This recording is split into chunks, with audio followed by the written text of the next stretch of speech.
मेरे समझ से परे है। कोई ऐसा मैं कानून का उल्लंघन कर रहा हूँ, आपके किसी चीज को डिस्टर्ब कर रहा हूँ तो हमको बता दे कि भाई हाँ नहीं जाने देंगे, चलिए रोक देंगे। भाई हम तो शांति भंग भी नहीं करने जा रहे हैं, हम तो सामान्य रूप से जाएंगे, तो फूल चढ़ाएंगे, चले आएंगे। इससे अधिक का मेरा काम भी नहीं है। मंत्री और मुख्यमंत्री को जाने की अनुमति है, दूसरे पार्टी के किसी लीडर को जाने की अनुमति नहीं है।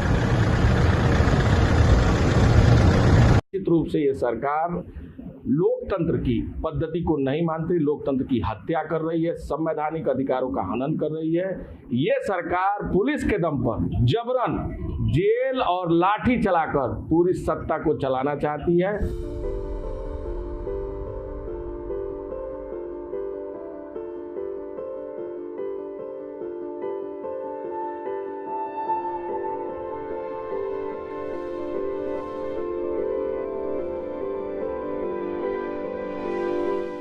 हम लोग कल 17 तारीख को जो उम्भा में पिछली साल घटना हुई थी जिसमें नरसंहार हुआ था, हमारे काफ़ी बड़े पैमाने पर अपने जमीन को बचाने के लिए वहाँ के आदिवासी भाई बहनों ने संघर्ष किया था, जिसके फलस्वरूप उनको जान गंवानी पड़ी थी।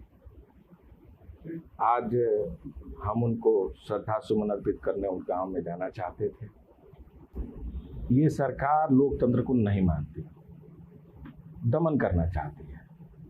अगर हम शांतिमय तरीके से 3 लोग मिलकर वहां जाकर अगर जो हमारे आदिवासी भाई बहन जो शहीद हुए थे पिछले वर्ष, उनको श्रद्धा सुमन अर्पित करना चाहते थे, तो सरकार को डर किस बात का था, भय किस बात का था?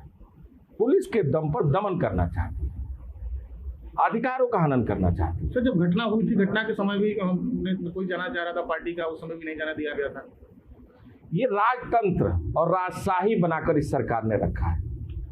किसी भी व्यक्ति को अभिव्यक्ति की आजादी नहीं है। हम एक राजनीतिक दल के लोग हैं, मुख्यमंत्री कार्यक्रम कर सकते हैं, मंत्री कार्यक्रम कर सकते हैं, और किसी दल के कांग्रेस पार्टी के लोग अगर किसी घटना स्थल पर या किसी शहीद को श्रद्धा सुमन अर्पित करने जाना चाहते हैं, आदिवासी भाई बहनों को श्रद्धा सुमन अर्पित करना चाहते हैं, क्या जानकारी दी गई? आपको अरेस्ट किया गया? यहाँ मुझे अरेस्ट करके यहाँ बैठाया गया, भारी बल फोर्स के साथ मुझे यहाँ रोक लिया गया, ये कहकर कि आपको आगे नहीं दिया जाएगा, आगे जाने नहीं दिया जाएगा।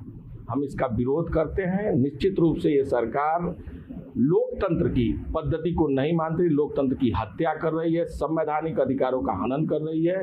ये सरकार पुलिस के दम पर जबरन जेल और लाठी चलाकर पूरी सत्ता को चलाना चाहती है। हम डरने वाले नहीं, दबने वाले नहीं, मजबूती के साथ जनता की आवाज उठाएंगे।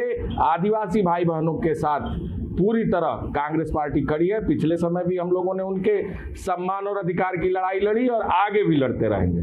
कानून व्यवस्था के तरीके से कानपुर में इतनी बड़ी घटना हुई, उसके बाद फिर एक अपहरण हो गया, वहाँ फिरौती का पैसा भी लोग देके भाग जाते हैं।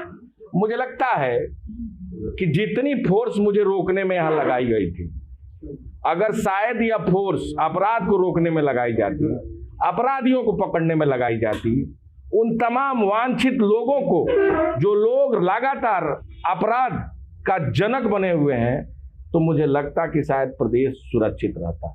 ये सरकार तो राजनीतिक लोगों को चुन चुन कर, गिन गिन कर उनके खिलाफ कार्रवाई कर रही है, जेल भेज रही है। 1 महीना मुझे रखा, मेरे अल्पसंख्यक आयोग के अध्यक्ष को रखा, मेरे एक NSY के साथी को रखा, और आज फिर मैं श्रद्धा सुमन अर्पित करने जा रहा हूं आदिवासी भाई बहनों का जो पिछले साल अपने हक हकूक और अधिकार की लड़ाई में शहीद हुए थे। ये सरकार हमें भी रोक देने का काम कर रही है। निश्चित रूप से ये सरकार दमन की राजनीति पर विश्वास करती है, राजतंत्र को कायम करना चाहती है। लोकतंत्र पर इस सरकार को कभी कहीं कोई भरोसा नहीं है। कांग्रेस पार्टी डरने वाली नहीं, दबने वाली नहीं। हम मजबूती के साथ आदिवासी भाई बहनों की आवाज को उठाते रहेंगे कानून व्यवस्था के सवाल पर। इस सरकार